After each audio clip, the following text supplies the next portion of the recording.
The Blood Oath. I still remember the day my grandfather sat me down, his hands trembling as he lit his pipe. His face was pale, his eyes hollow, as if the weight of our family's history had drained him of life. He spoke in whispers, his voice quivering with fear.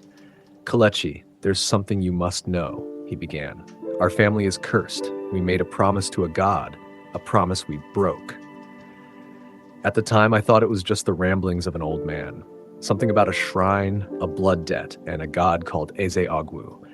It sounded like one of those superstitions people in the village clung to. I didn't believe him. But now, sitting alone in the dim light of a flickering candle, my heart pounding against my ribs, I know it wasn't just a story. It was a warning I ignored.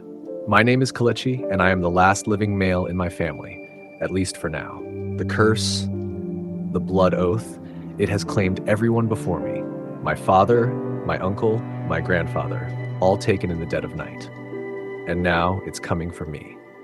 The curse began with my great-great-grandfather, Obinna. He was a desperate man living in desperate times. His crops had withered, disease ravaged the village, and his firstborn son was dying of fever.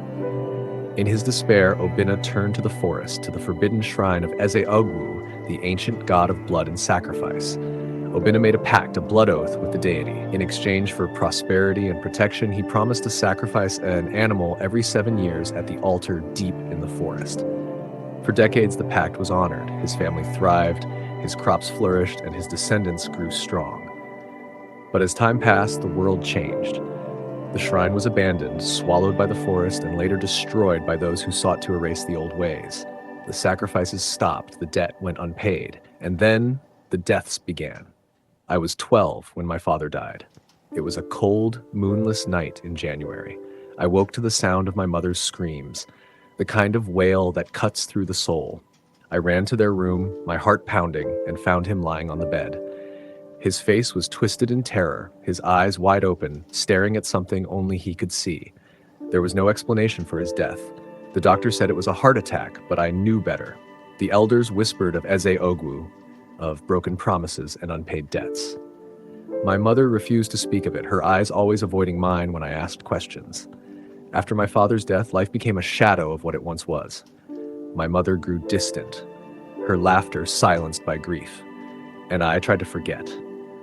I buried myself in school, in books, in anything that would keep the whispers of the curse at bay. But the curse doesn't let you forget. Over the years, I watched as it claimed others. My uncle, my cousin, my grandfather, all firstborn sons, all dead under the same mysterious circumstances. 7 years, like clockwork. Each time, their faces were frozen in the same look of terror, as if they'd seen something beyond human comprehension in their final moments. When I turned 25, I thought I could escape it. I moved to Lagos, far from the village and its suffocating superstitions. I told myself the curse wasn't real, that it was just coincidence. But then, the dreams began. At first they were vague, flashes of a dark forest, the sound of chanting, the metallic scent of blood. Over time, they became more vivid. I saw the altar, cracked and ancient, dripping with fresh blood. I saw shadowy figures standing around it, their faces obscured. And I saw the god, Eze Ogwu, a towering figure cloaked in darkness, its eyes glowing like embers. Then the ghosts came. The first time I saw them, I thought I was going mad. It was late at night, and I was alone in my apartment. The room was dark except for the faint glow of my laptop screen. I felt a chill, a sudden drop in temperature that made my breath visible. And then I saw him, my father. He stood in the corner, his face pale, his eyes hollow. His lips moved, but no sound came out. Behind him, more figures appeared. My uncle, my grandfather, my cousin, all the firstborn sons who had died before me. They stared at me, their expressions a mix of sorrow and accusation. I screamed, but no sound came out. When I blinked, they were gone. After that night, they came often. Sometimes I would wake up to find them standing at the foot of my bed, their ghostly hands reaching for me. Other times they would appear in mirrors or windows, their faces distorted and twisted. Last month, I found the mark.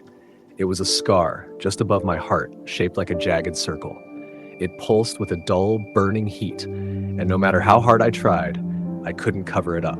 The elders told me it was the mark of Eze Ogwu, a sign that my time was running out. Desperate, I returned to the village. The elders gathered, their faces grim. They told me the story of Obinna's pact, of the blood oath and the broken promise. But they had no answers, no way to stop the curse. The shrine was gone, they said. The debt could never be repaid. I refused to accept that. With nothing but a lantern and a machete, I ventured into the forest, determined to find the remains of the shrine. The journey was harrowing. The trees seemed to close in around me, their branches twisting like skeletal hands. Shadows moved at the edges of my vision, and the air was thick with the scent of decay. After hours of searching, I found it. The clearing was overgrown, the altar cracked and covered in moss, but it was unmistakable. The moment I stepped into the clearing, the air grew cold and the shadows seemed to come alive. Kelechi, a voice hissed. It was deep, guttural, and filled with malice. You cannot escape what is owed. I dropped to my knees, my body trembling. Please, I begged. Take me, but leave my family alone. Let the curse end with me.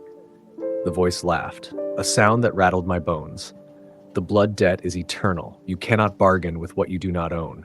The ground beneath me trembled, and I saw visions of my ancestors, of sacrifices made and promises broken. The ghosts of my family appeared, their faces twisted in agony, their eyes pleading for release. When I woke, the altar was gone. In its place was a pool of blood, the mark of Eze Agwu glowing faintly at its center. The ghosts no longer haunt me, but I know they're watching, waiting. The mark on my chest grows darker every day, and the nightmares have returned. I don't know when my time will come, but I know it's close. The curse is real, and it will not stop until its debt is paid. Eze Agwu is eternal.